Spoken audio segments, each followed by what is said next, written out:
Ultrapassando limites. É dessa maneira que a gente vai acelerar muito forte hoje no Ligados na Tomada com o piloto empresário André Bragantini, aqui do meu lado, amigo de longa data, 30 anos completa esse ano, não é isso, André? De automobilismo. Amigo, super obrigado por estar aqui com a gente. E no fundo é isso, né? É ultrapassando limites e superando limites também, não é isso?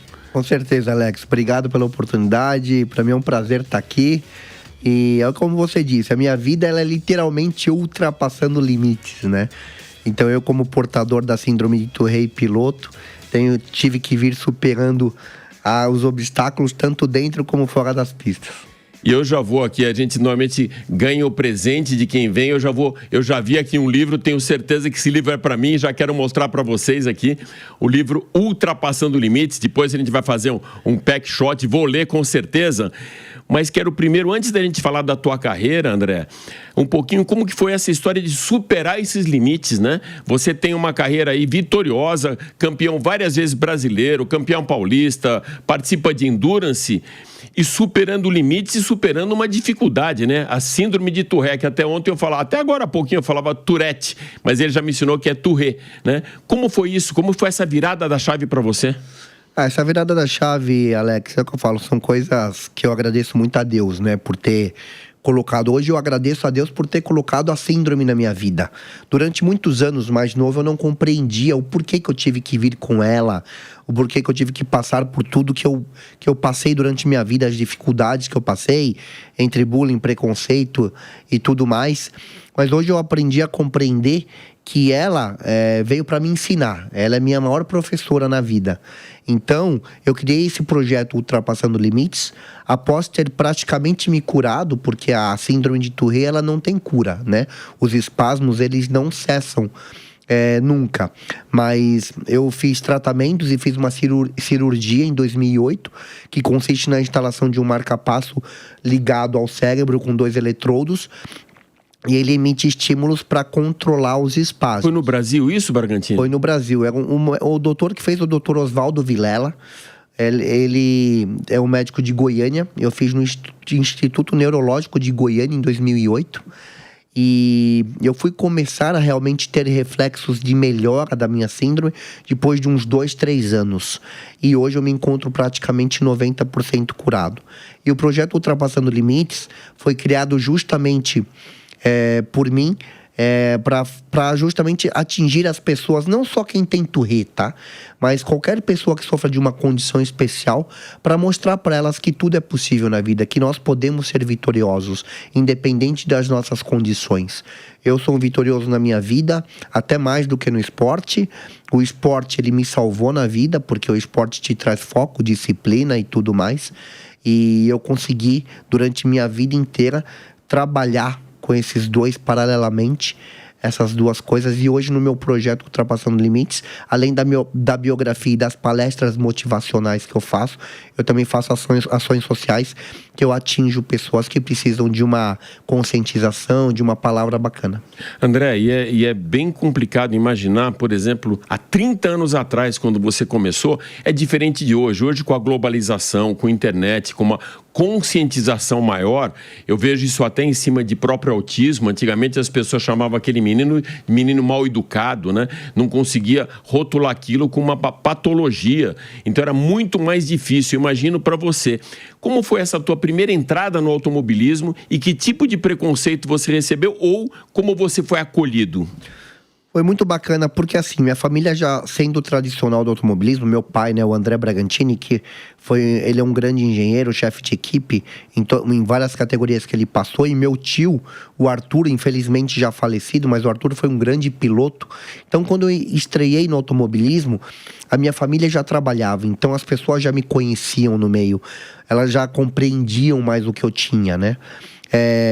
Quando eu era mais novo, na fase da adolescência e quando eu comecei a correr, os meus espasmos eles eram bem intensos, né? Então eu tinha muito espasmo Eu praticamente não conseguia conversar com uma pessoa normalmente. Eu sofria com tremores de corpo, gestuais de corpo, com gritos vocálicos. Eu soltava muitos gritos vocálicos, eu não conseguia me conter. Então, para mim, socialmente era muito difícil, porque qualquer lugar que eu frequentava, seja um restaurante, um cinema, qualquer lugar público, eu sofria muito constrangimento. As pessoas olhavam e muita gente tirava sarro, olhava, dava risada. Então, aquilo fazia com que eu me sentisse muito mal, né? Não, e menino, nessa imaturidade ainda, imagina enfrentar isso, cara. Você não tem, quando você é criança, né? Você é um adolescente, você não tem ainda o amadurecimento para entender e compreender isso, né? Então você se sente muito mal, você se sente envergonhado. É uma fase que você tá começando as paqueras e que você tá conhecendo e você se sente o patinho feio, né? Onde você... Então foi muito difícil para mim, mas como eu disse, o esporte me salvou. O automobilismo me salvou porque dentro das pistas, dentro de um carro de corrida concentrado, eu praticamente não tenho espasmos. Eles melhoravam praticamente 100%. Então eu consigo pilotar como qualquer piloto que não tenha a minha condição. A gente até falava um pouquinho antes de entrar no ar que provavelmente é o foco, né? Quando você coloca foco total naquilo, ou seja, o resto fica ligado. Não vou nem falar desligado, é o contrário, né? Fica totalmente ligado naquilo que você está fazendo. Totalmente ligado. Então, assim, o foco, ele te traz isso. Qualquer atividade que eu fizesse concentrado, não só pilotar, mas qualquer esporte, futebol, sempre adorei jogar futebol, joguei muito futebol. Qualquer desenho que eu fizesse, eu melhorava muito. Eu praticamente não tinha espasmo. Então, é como você pegar um gago e colocar ele para cantar. O gago cantando, ele não gagueja, né? Então, o nosso cérebro, ele é uma máquina, né? Ele é um supercomputador. E eu acho que a gente ainda não consegue explorar 10, 20% do potencial que a gente tem na mente, né? Então, esse é um desafio meu hoje, que eu tento também trabalhar isso no meu processo de amadurecimento, para entender como que, de repente, eu posso controlar de forma proposital os meus espasmos, como que eu consigo senti-los, porque a torre você não sente o espasmo, ele chega involuntariamente, você não sente que ele está chegando. Então hoje eu tento... Ele não dá um aviso, né? Ele não dá um aviso. Então hoje eu tento perceber que tipo de reação, que tipo de ação eu posso ter, no sentido de controlar minha ansiedade, no sentido de controlar meus impulsos, para que eu também possa controlar também os meus espasmos. André, já aconteceu de você estar numa prova, numa pista, num grid, e você ouvir falar que o diretor de prova, alguém, não, eu não quero correr com esse cara na pista? Já aconteceu isso, cara? Já aconteceu. No começo da minha carreira, teve um campeonato de Fiat que eu estava liderando, e teve um piloto que era meu adversário nas pistas, e ele quis fazer um abaixo-assinado para que os outros pilotos assinassem, dizendo que eu oferecia riscos aos outros pilotos por conta do... Risco da competência, né? Aí a gente percebe que era outra coisa. Se era adversário na pista, ele queria um motivo para que você não fosse o adversário dele na pista. Foi bom que ninguém embarcou nisso, porque as pessoas viam a nossa luta. Eles sabiam que não influenciava em nada, né? Então, eu passei por muitas coisas, passei por provocações em briefing. Então, briefing com a direção de prova, eu passei por provocações de pilotos me imitando, de gritar e me imitar. Justamente para me provocar, tentar tirar minha tranquilidade. Claro. Mas, Alex, isso nunca me abalou. Fortaleceu, né? Me fortaleceu. A maioria das pessoas no automobilismo, eu tenho um grande carinho, porque sempre me acolheram muito bem, sabe? Sim, certamente. E outra coisa legal é que você conseguiu canalizar isso para outras pessoas com outras síndromes, outras patologias ou que não têm esse mesmo controle. Você tem uma agência hoje que você traz a inclusão de esportistas, mesmo que tenham qualquer tipo de problema, não é isso, André? Eu sou muito orgulhoso de falar isso, que eu tenho a Projetax do meu lado hoje. A Projetax, ela gerencia a carreira de 4 pilotos com condição especial no automobilismo. Ela só gerencia a carreira desses pilotos com deficiência. Então, no time, nós temos 4 pilotos. Eu que sou o portador de Touré, a gente tem o Douglas Matos, que ele tem paralisia cerebral, ele compete junto comigo na equipe da Turismo Nacional. A gente tem o Matheus Freitas, que ele é um cadeirante que compete de kart. Aí, equipamento totalmente projetado também para... Adaptado para eles. O Douglas, curiosamente, é o único piloto do mundo com paralisia cerebral que corre com carro sem adaptação, tá? Ele não tem adaptação no carro. Incrível, cara. E a gente ainda tem um 4º piloto no time, que é o Jimmy. O Jimmy, ele é autista. tem o espectro autista, ele também é kartista. Então a Projetax faz um trabalho muito lindo de inclusão no automobilismo, que a gente traz esse assunto para dentro para mostrar justamente para as pessoas que, independente da nossa condição, a gente pode estar exercendo e trabalhando da melhor forma e praticando um esporte que é tão de alto risco, mas que mesmo com nossa condição, com todo o aparato de segurança que a gente tem hoje no automobilismo, a gente consegue exercer o nosso trabalho. E é interessante, você falou, tem um sobrinho, o Vitor, eu sou apaixonado por esse moleque, que é autista, tem espectro autista, e a gente percebe que o foco dele e a especificidade dele para alguma coisa é muito superior aos outros meninos da mesma idade. Então, talvez até no automobilismo aconteça isso, né? O cara criar, por ser autista, na verdade, é aquela história do hiperfoco também, né? Ele tem um foco tão maior e tão mais concentrado que talvez até a performance dele possa evoluir. Com certeza. Então, como você disse, essas pessoas que têm uma condição especial, o autista, como exemplo, ele tem esse hiperfoco.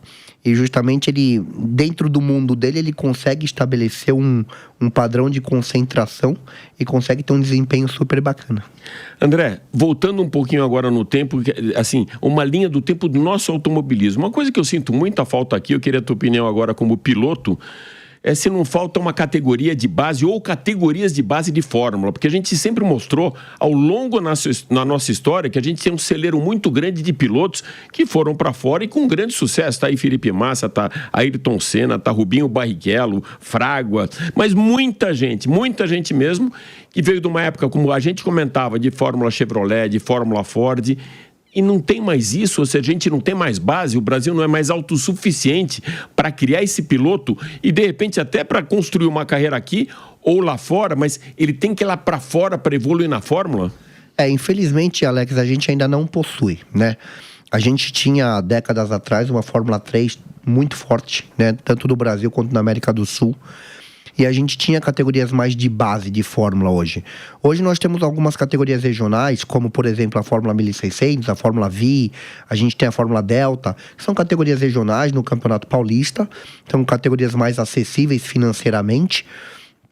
Mas quando a gente precisa dar um pulo na questão nacional, a gente parte para uma Fórmula 4, que é uma iniciativa bacana, mas que eu acho que é uma categoria ainda cara, ela não é tão acessível para muitos pilotos. E quando você sai da Fórmula 4, você não tem nada o que fazer. Se você não mudar para o turismo no Brasil, você não tem uma continuidade na tua carreira. Então, pro garoto que quer continuar no monoposto, ele precisa procurar o exterior. Precisa ir para os Estados Unidos ou precisa ir para a Europa. Então, esse é o problema. Então, a gente não tem um plano de carreira. A gente tem um kart muito forte hoje, um kartismo fortalecido. Só que a gente sai do kart, a gente tem que partir para a categoria regional de monoposto, e do regional o piloto tem que ir obrigatoriamente para a Fórmula 4 aqui no Brasil. Só que ele faz a Fórmula 4, é campeão. Para onde que ele vai? Entendeu? O que eu tô vendo a garotada fazer? Pula para Light, pula para NASCAR, pula pro Stock Car. Porque assim, vai pro turismo. Porque dentro do Brasil, o turismo é muito forte. A gente tem muitas categorias, tração dianteira, que nem eu. Eu participo da Copa HB20, participo da Turismo Nacional. Então eu tenho um leque bacana. A gente tem várias categorias. A gente tem a Stock, tem a Light, tem a NASCAR Brasil, tem a Porsche. Tem até a Copa Truck, que é super forte, que é fortíssima. Legal. Mas em Fórmula, né? Aí o garoto tem que sair pra Europa, vai gastar um monte de dinheiro e a chance de sucesso é muito pequena, porque assim, você tem que estar em boas equipes. Para estar em boas equipes, o investimento é altíssimo. Então, assim, muitas vezes não consegue sustentar, né? Uma vez eu escutei uma coisa do Christian Fittipaldi, nosso amigo comum, uma coisa bem interessante. Eu falava para ele, por que essa história do brasileiro, diferentemente do que eu vejo muito na Europa, hein? Colocar só como a cereja do bolo tem que ser a Fórmula 1, né? Esse cara, a cabeça dele, o Christian falou uma coisa pra mim, cara, nossa profissão é piloto. Você sentar em qualquer lugar, como ele fala, né, no escritório, o escritório ali é o cockpit de vocês, né? Tá valendo. Aquilo é um carro de corrida, então não precisa ser só a Fórmula 1. E eu vejo muito a mentalidade do brasileiro e às vezes do pai desse piloto, que vai ser um insucesso se esse moleque não chegar à Fórmula 1. Mas quem vai chegar? Olha só, a cereja do bolo está muito lá alta, né, Bragantino? Então, você entende assim, cara, você é um piloto profissional, você é um piloto de carro de corrida, não importa a categoria que você vai estar. Você vai estar correndo, você vai estar exercendo a sua profissão, fazendo o que você gosta, mas não precisa ser uma Fórmula 1, você concorda? Concordo plenamente. Você colocar Fórmula 1 como objetivo final é um sarrafo muito alto, né? E para chegar lá hoje, você precisa ter, além do investimento, precisa ter competência, precisa ter sorte, precisa tudo encaixar. A gente vê um caso raríssimo no Brasil, que é o Bortoleto ter chego lá. Mas ele foi campeão da Fórmula 3 no primeiro ano, ele foi campeão da Fórmula 2 no primeiro ano, então ele é um caso fora de série, que deu certo. Só que quantos como ele existem? É muito difícil. E ele com certeza teve um aporte de investimento muito grande para chegar até ali hoje. O que a maioria não tem. Então, assim, é o que você disse. Desde que o piloto esteja numa categoria bacana, legal, tendo o teu investimento, ganhando o teu dinheiro, cara, tem que se dar por satisfeito. E fazendo o que gosta, né? Ganhando dinheiro fazendo o que gosta, né? Total. André, eu vi uma categoria que me impressionou muito. Você falou da Copa Truck. Eu tive a oportunidade de conhecer o Aurélio, né, da Fórmula Truck. E eu lembro que na época a gente comentava muito que só 2 categorias lotavam totalmente as arquibancadas do Autódromo de Interlagos, que era a Fórmula 1 e a Fórmula Truck, né, do Aurélio. E você também comentou comigo que você participou do Troféu Linha com a Fórmula Futuro, que era um pacote da Fiat, na verdade, tinha participação da Shell também, onde tinha um carro de turismo, que era o Troféu Linha, e um carro de Fórmula, que era a Fórmula Futuro. E ainda assim a gente não conseguia ver arquibancada lotada. O que falta de atrativo na tua leitura para levar esse apaixonado por automobilismo para arquibancada, para lotar um autódromo? Eu acho que a gente precisa incluir mais as pessoas, o fã do automobilismo, dentro do nosso mundo. Porque até então, eu acho que o automobilismo no Brasil, nacionalmente, principalmente depois da pandemia, cresceu muito. E em relação aos eventos, os promotores conseguiram entender mais ou menos o que o público queria. Então a gente começou a trazer mais o público. A gente vê até mesmo o Campeonato Paulista hoje, evento fortíssimo, com shows e tudo. Então eu acho que os promotores conseguiram pegar mais a ideia do que fazer para conseguir ter eventos mais lotados, né? Eu percebo que quando você não traz o público para dentro do teu negócio, para fazer com que ele se sinta dentro da tua casa, no automobilismo, é difícil você trazer o público aqui no Brasil, tá? Então, assim, você precisa trazer o cara para interagir, a pessoa, né? Hoje a gente vê muitas mulheres também curtindo, e eu acho que é muito legal a gente ter ganho esse público feminino, que antes era muito masculino. E a gente vê que hoje, quando você consegue atrair o público com eventos dentro das corridas, com interesse, não só a corrida do carro ficar... Porque para muita gente, só o carro ficar lá rodando, as disputas, não é tudo que atrai, né? Isso é muito do fã de quem curte corrida. Mas se você traz uma família, fala, olha, eu vou oferecer para tua família isso e isso aqui dentro do meu evento, que pode ser atrativo para eles, você vai trazer mais o público para dentro, entendeu? Sabe onde eu vi esse tipo de coisa? Eu fui participar, cobrir algumas etapas na Itália. Eles tinham lá um modelo de um formato de automobilismo muito interessante, que era sexta, sábado e domingo, com carros na pista o tempo inteiro, que chamava Weekend Racing Festival. Então você tinha uma categoria de turismo correndo, tinha uma categoria de entrada, você tinha um endurance, e a pessoa que estava lá, ela tinha um playlist muito grande para acompanhar. Um modelo parecido com isso, que você deve ter acompanhado e que funcionou muito bem, e não estou falando nem de corrida de competição, mas de automóvel, foi o que é feito hoje em São Paulo do Festival Interlagos. Tanto de 2 rodas quanto de 4 rodas, que é a participação do público. É o que você estava falando, é aquele entorno que acontece com atividades que proporciona para esse cara interagir e imagina a oportunidade de andar com uma pista de Interlagos. Eu acho que esse tipo de coisa pode trazer mais público também, né? Total, você tem toda a razão. É isso, é o que a gente está dizendo, trazer o público, fazer ele interagir com o evento, trazer coisas para ele dentro do evento que ele usufrua realmente daquilo. Não só de estar assistindo dos carros. É muito legal assistir os carros, as disputas, mas você trazer o público para dentro, você oferecer atividades para ele, você fazer com que ele se sinta parte do negócio, como se ele estivesse realmente dentro de um reality de automobilismo, vivenciando tudo aquilo. Cara, ele vai vir e vai trazer os amigos e vai trazer a família. E aí a gente vai aumentar o público. Então, assim, as fábricas precisam começar a ter mais esse interesse dentro dos nossos eventos também, de trazer estandes de carro. Fazer ativação na pista, ativação na pista. Não só ativação fora em eventos específicos, mas dentro da pista, do final de semana de corrida. Faz ativação, aproveita os pilotos, faz uma ativação com os pilotos, traz o piloto, humaniza o piloto pro público. Muitas vezes o cara vê de fora e ele fala... Pô, é intocável, piloto. Como se a gente fosse super-herói. E não é super-herói. A gente tem uma vida como todo mundo. Veja por mim. Eu sou um portador de Touré, um batalhador desde criança dentro do automobilismo. Então, para essa pessoa que tá vindo de fora, seja homem ou mulher, que tá vendo essa situação de olhar e falar assim, pô, meu, se essa pessoa conseguiu, eu também posso um dia conquistar meu sonho e conseguir também.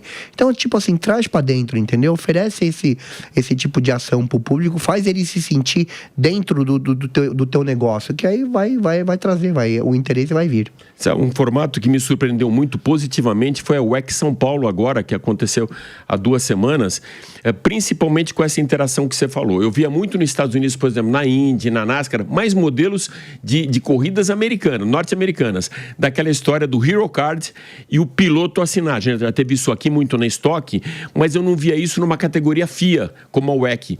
E no final de semana da WEC São Paulo, a gente viu isso durante a visitação dos boxes, que aí todos teriam acesso, né? Independente do tipo, do bilhete que o cara estava comprando, o ticket, ele conseguia essa proximidade do piloto. Isso é legal, porque rompe uma série de barreiras, né? Você se sente mais próximo. A Indy sempre teve essa coisa de ser meio redneck, meio caipirona, mas aproximava os pilotos do público. Quero saber um pouco da tua carreira esse ano. O que você está atualmente na HB20, mas qual que são os próximos planos, André? Então, Alex, esse ano estou completando 30 anos de carreira da minha forma mais especial possível. Tem uma data para isso? Eu não tenho uma data, eu tive mais no começo do ano, início do campeonato. Mas assim, o que acontece? Esse ano está sendo muito especial porque tudo que um piloto sonha é competir. E eu tô competindo bastante esse ano. Há 30 anos você faz o que gosta, 30 anos eu faço o que eu amo. Então eu tô na Copa HB20, no Campeonato Nacional, que eu tô liderando nesse momento o campeonato, empatado com o Felipe Malinowski na pontuação. A gente tá depois de 5 etapas empatados na liderança. Incrível. Eu tô competindo também na Turismo Nacional, onde eu defendo a Peugeot. Então eu faço a Turismo Nacional também dentro do evento da Stock Car, né? A Copa HB20 é no evento da Copa Truck. E eu também estou participando da Porsche Endurance Brasil. Eu fiz a primeira etapa em Portugal junto com meu parceiro e amigo Piero Cifali, que me deu essa oportunidade de estar junto comigo lá. Então ele me trouxe me convidou para competir com ele. E a gente fez a primeira no Algarve, agora em julho. Em agosto a gente tem Estoril. E no final do ano, em novembro, a gente tem São Paulo para completar as 3 etapas do Endurance. Então... tá super bacana esse ano pra mim. Não tem final de semana livre. Eu não tenho final de semana livre. Eu até brinco que é aquele final de semana que você chega em casa, o cachorro não te reconhece mais, sabe? Porque é tanta viagem. Eu acho que esse mês aqui, eu tava até comentando com a minha mulher, esse mês aqui já estamos no dia 21 praticamente, e eu acho que eu fiquei 1 ou 2 dias em casa no mês, porque o resto foi tudo viajando. Mas eu tô fazendo o que eu amo, Alex, é o que você falou. Eu faço o que eu amo, eu adoro fazer o que eu faço, e então pra mim é muito gostoso. E Endurance, Rally, como que é a tua participação nisso? Já mergulhou de vez nesse universo também, André? Não mergulhei. O rally de velocidade é algo que me interessa muito, assim, eu gosto muito, mas deve ser um universo completamente diferente do que eu tô participando, do que eu participo hoje. O Ingo Hoffmann me contava muito isso, que quando ele foi fazer o rally, ele falou: André, esquece o automobilismo. Ele falou assim, é um outro automobilismo, é um outro negócio. Ele falou assim, não tem nada a ver. Então, assim, eu imagino o que é o rally, principalmente o rally de velocidade. Então, eu tenho um mundo que eu vejo de fora, eu tenho interesse, mas ainda tem um tempo ainda para acontecer. Quem quiser te encontrar, André, quiser conhecer um pouco mais esse teu projeto, da tua agência de inclusão, onde a gente te acha? Olha, pode me achar no meu Instagram, @André Bragantini. Também acha a minha agência Projetax para conhecer o Projetax. Projetax BR. Acha no Instagram também para conhecer o trabalho da agência, conhecer nossos outros pilotos. Quem tiver interesse em estar com a gente também, apoiando, participando do nosso projeto, pode procurar Projetax, pode me procurar também no Instagram. E quem quiser conhecer o projeto do livro também, conhecer a minha biografia, que conta, né, basicamente a história da minha vida com a minha síndrome e dentro do automobilismo, pode encontrar o meu livro no site da Livraria da Vila, encontra direto com a editora 259, Oficina 259. Então, é isso, Alex. Eu agradeço muito a oportunidade aqui. Pessoas como você me dão essa oportunidade de poder falar da minha vida, do meu projeto. Você que está acrescentando para ele, está dando uma aula para a gente aqui de como ultrapassar os limites, né? Eu agradeço, espero que você curta a biografia. É algo que eu tenho certeza que vai te acrescentar de alguma forma, ou alguém próximo a você. E obrigado pela oportunidade mais uma vez e tamo junto. Antes de encerrar, queria que você pensasse uma história bem legal aqui do livro, só para dar um teaser, e depois quero que você fale onde que a gente encontra teu. Eu não vou precisar encontrar, porque eu já tenho o meu, mas onde encontra o seu livro? Então, a história do começo é sensacional, que mostra quando eu estava fazendo um treino, um dos primeiros treinos da minha vida de Uno na equipe do meu pai. Eu tinha 15 anos, eu tinha feito a escola de pilotagem e fui fazer esse treino de Uno. E eu lembro que eu estava chegando próximo de um tempo competitivo, eu dei uma escorregada no mergulho em São Paulo, ali na saída do mergulho, peguei uma zebra, bati na junção. E eu lembro que eu voltei pro box, o carro, ele quebrou a lanterna, o para-choque, furou um pneu. E o carro veio pro box, eu me coloquei no cantinho do box, fiquei quietinho, né? Meio cabeça baixa, chateado. E aí meu pai chegou pra mim e falou assim: ó, carro daqui meia hora tá pronto, pode voltar pra pista. Eu falei: não, pai, eu não vou. Eu falei: eu já te dei prejuízo, eu não quero te dar prejuízo. Olha. Ele falou assim: escuta aqui, só vou te falar uma coisa. Se você ficar com medo de sentar no carro agora e não for pra pista e virar mais rápido do que você tava virando, você nunca mais senta no carro de corrida. Ele falou assim: porque piloto não pode ter medo. Você tem que estar na pista, você tem que ter concentração, foco, atenção, mas medo você não pode ter. Eu peguei, me concentrei, botei meu capacete, sentei no carro e fui mais rápido do que eu estava sendo. Então aquilo foi uma lição para mim de vida naquele momento, para mostrar que a gente é capaz de superar todos os nossos limites. Então a gente não pode se abater nunca, a gente tem que ter sempre força de vontade, fé e vontade de fazer acontecer. Que legal, meu amigo. Então fica aqui também um beijo pro seu pai, pro André Bragantini, pai dessa fera aqui. Esse é o Júnior e o outro ali é o Sênior. Cara, super obrigado por estar com a gente. Quero mais vezes você aqui, né? Mais vezes nas nossas plataformas da Jovem Pan. Você já esteve no Ligados na Tomada, quero te trazendo Máquinas na Pan. E de repente, perto do Dia dos Pais, podíamos trazer pai e filho aqui, né? Olha, fazer uma dobradinha pai e filho aqui para contar histórias. Olha, eu vou te falar, eu curto muito a ideia. Meu pai tem muita história para contar. Certamente. E a gente vai falar coisas muito legais aqui. Valeu, André. Super obrigado. Obrigado mesmo. Obrigado mesmo. Valeu.